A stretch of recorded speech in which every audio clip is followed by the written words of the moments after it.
All right, folks, we're heading into the grand finale here at Ward 1. We have Mr. Mark Skidmore and Mrs. Renee Aguiar. Yeah, you said it right. Same rules apply that has before, folks. We're going to allow each one of you to start with a 90-second opening. We're going to hold applause till afterwards, and we'll have the person closest to me go first. We'll have a brand new set of questions after that. And Mark Skidmore, go ahead. Thank you. First of all, I'd like to thank Serge and the rest of the citizens of Hendersonville to watching this tonight. This is a great opportunity for us to explore how we are as a city government and also our voting rights here in the city of Hendersonville. But in case you haven't met me door to door, my name is Mark Skidmore, and I want to tell you a little bit about myself and why I'm running for Alderman of Ward 1. I was raised here in Hendersonville, just right down 2 miles down the road practically here all my life in Hendersonville. Whether it was attending in church or going to school here in Hendersonville, I've got a passion to serve the city of Hendersonville and the people of Ward 1. I believe that they deserve a strong voice and a strong advocate on the board of mayor and aldermen. Like I said, that I have spent most of my life in public service along with my family. My father passed away when I was 13 years old. He was a Vietnam fighter pilot, and we've lived here. And my family at that point instilled the vision and education that I have today. I learned at that point of the value of being a team player and a leader. And I look forward to bringing those type ideas to the Board of Mayor and Aldermen. And again, my name is Mark Skidmore, and I would appreciate your vote this November. Thank you. Renee? Well, I want to first begin by saying thank you to Serge. My name is Renee Aguiar, and I am running for Ward 1 Alderman because I believe Hendersonville needs new leadership.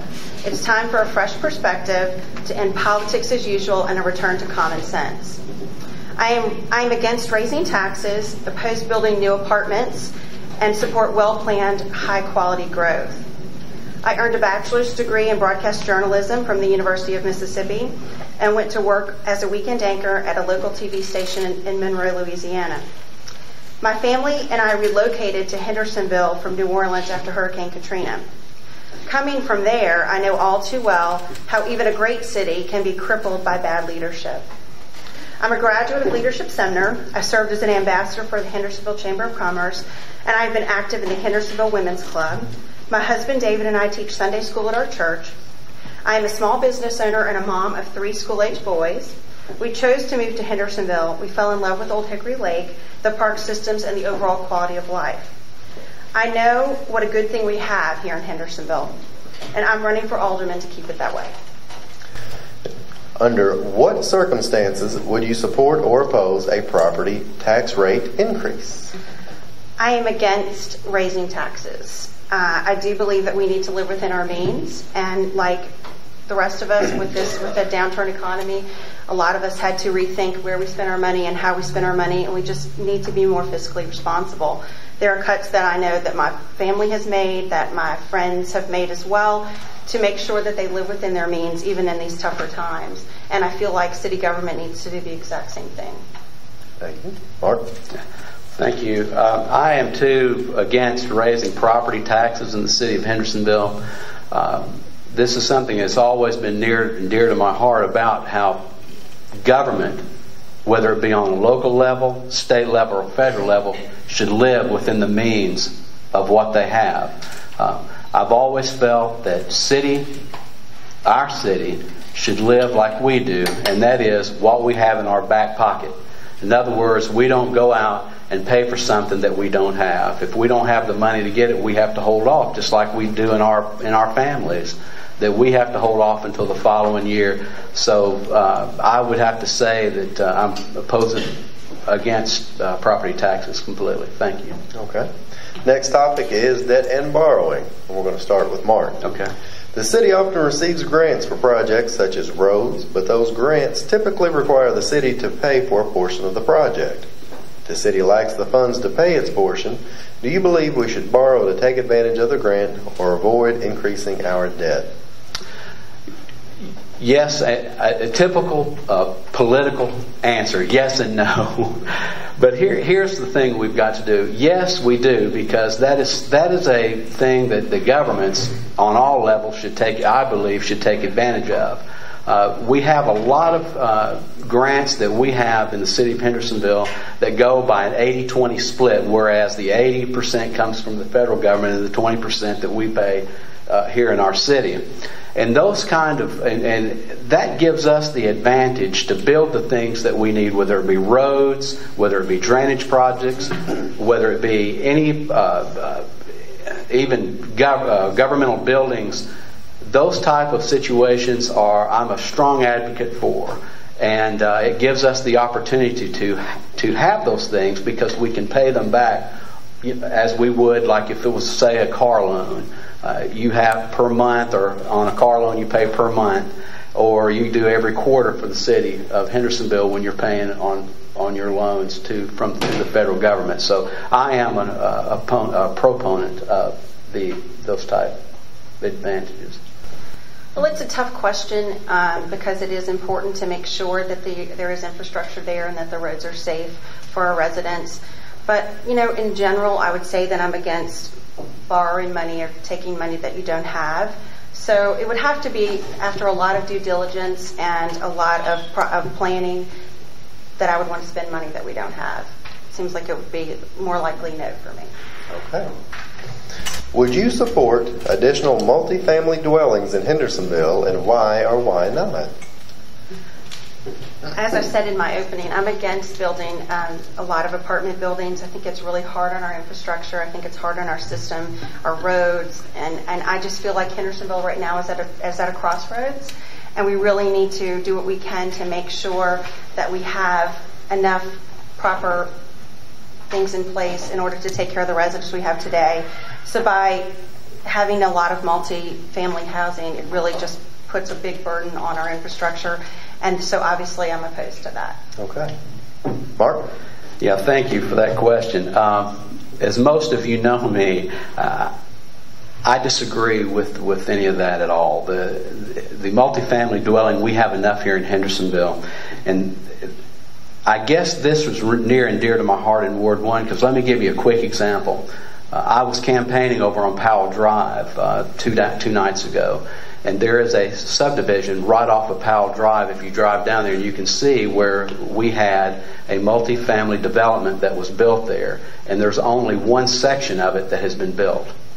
The problem with that is you can see what the effect that it has on Powell Drive and the residents in the neighborhood over there, and it's deplorable what has happened there.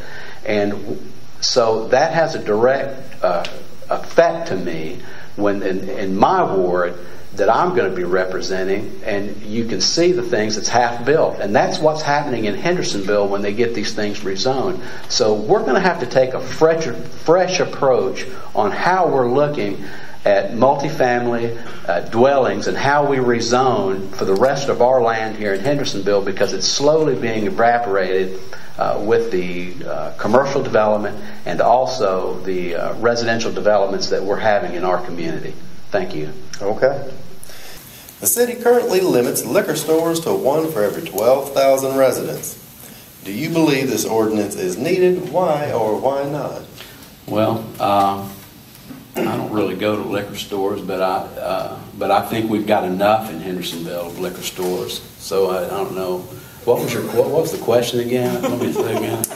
We're allowed to have a liquor store of one for every 12,000 people. Right. Is that good or bad?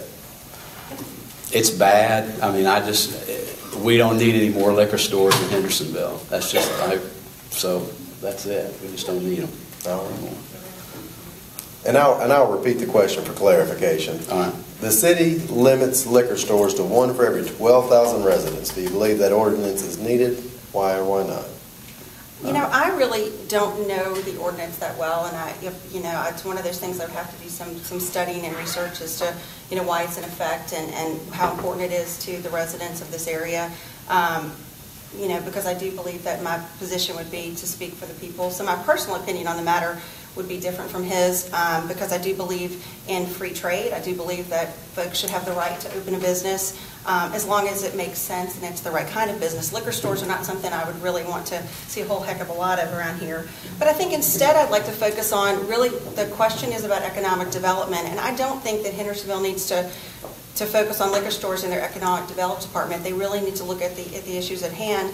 We need a full-time economic developer within our city right now, and somebody that really focuses on that. And that is bringing in big businesses and folks that make this a community where you can actually live and work and not have it be a bedroom community like it currently is for a lot of us. So I think that's probably where I'd rather see the economic development focus.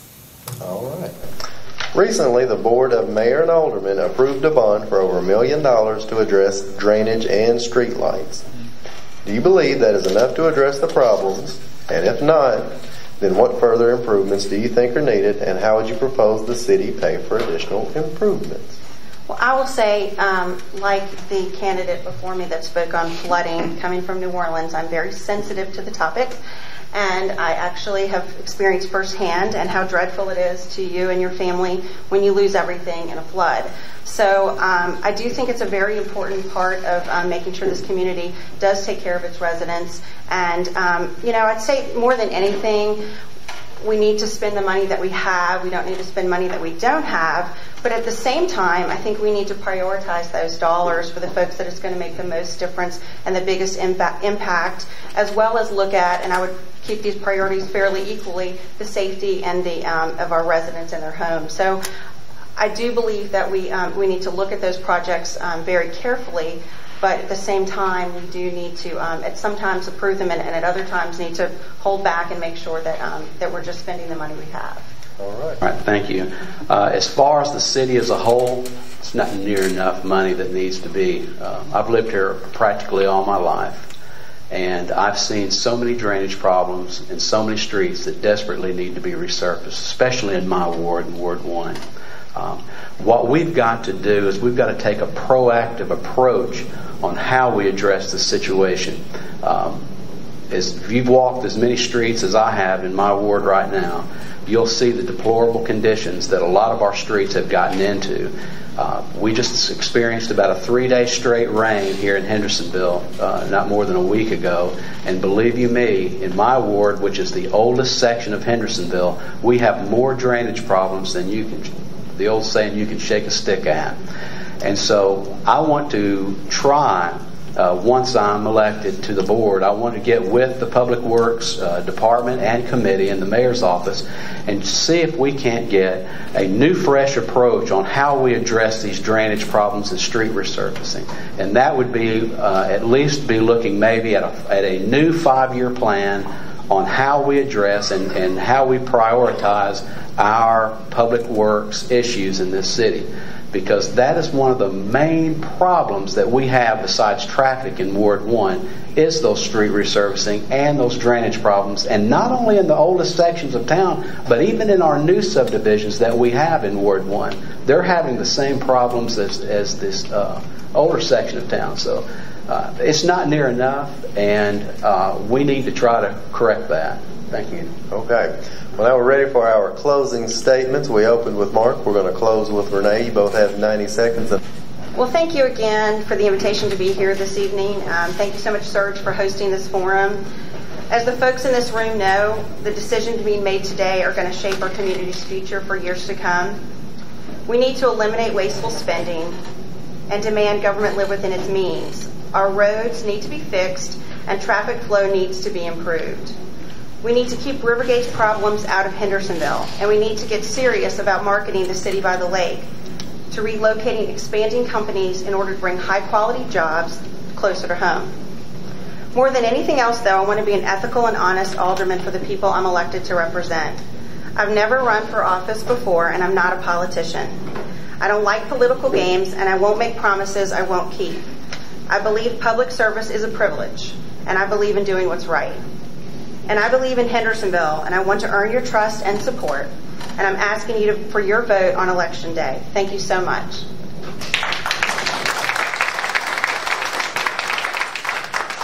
Mark?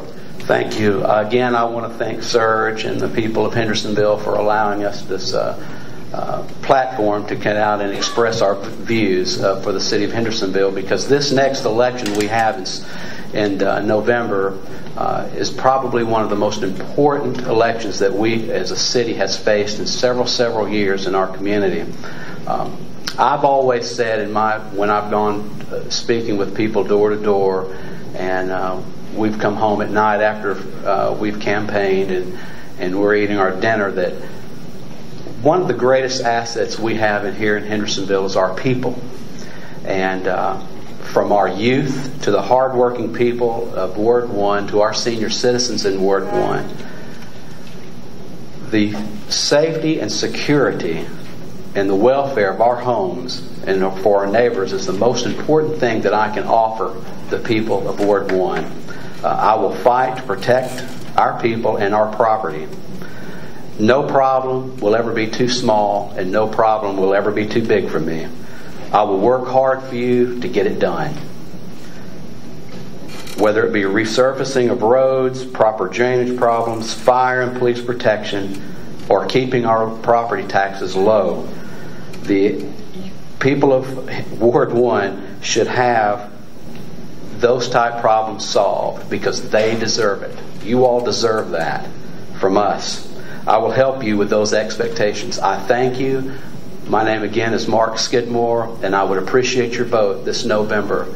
And remember, early voting starts in October 17th, I believe it is. So please vote then. Start voting at that time, and I would appreciate it.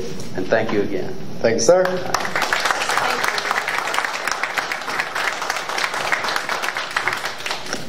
Mr. Eric, you have anything to close us up with, sir? I want to remind you that as you leave, there are candidate questionnaires. Every candidate, all the Alderman candidates, even the ones that aren't here, filled out the questionnaire. So you can pick one of those up as you leave. For those watching at home, you can get that questionnaire at sumnerunited.org. And I want to thank everybody for being here. And have a good night.